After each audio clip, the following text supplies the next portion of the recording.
માળિયાહાટીના નજીક આવેલા પાણીધરા પાટિયા Jetpur Somnath highway road પર રેઢિયાણ ગાય રોડ પર આડી ઉતરતા સ્કોર્પિયો 4 વ્હીલર ધડાકાભેર અથડાઈ હતી, જ્યારે ડ્રાઈવરે સ્ટીયરિંગ પરનો કાબુ ગુમાવતા ગોથા મારી જતા મૂળ ધ્રોલના મિત્રોનો માર્ગમાં અકસ્માત સર્જાયો હતો, જેમાં એક વ્યક્તિનું મૃત્યુ થયું હતું અને 4 લોકો ઈજાગ્રસ્ત થયા છે. કેશોદના પાણીધરા પાટિયાએ આકસ્મિક ઘટના બનતા આસપાસના હોટલોવાળા વાહન ચાલકો દોડી આવ્યા હતા, ત્યારે 108 તાત્કાલિક એમ્બ્યુલન્સ મારફતે Keshod sub district civil hospital ખસેડવામાં આવ્યા હતા.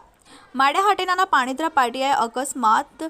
4 વ્હીલરમાં મુસાફરી કરી રહેલા પરમાર રાજુભાઈ લાલજીભાઈ રહેવાસી રાજકોટ ઉંમર વર્ષ 39નું અવસાન થયાનું ફરજ પરના મેડિકલ ઓફિસરે જણાવ્યું હતું, જ્યારે અન્ય 4 વ્યક્તિઓ રાબડિયા ભરતભાઈ પોપટભાઈ ઉંમર વર્ષ 45 રહેવાસી રાજકોટ,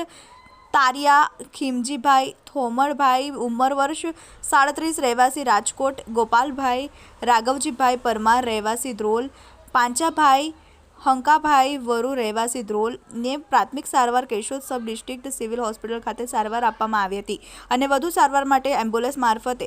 જૂનાગઢ રેફર કરવામાં આવ્યા છે. વધુ તપાસ કેશોદ પોલીસ દ્વારા ચલાવવામાં આવી રહી છે. બનેસી ચુડાસમા, TV18 ન્યૂઝ, માળિયાહાટીના.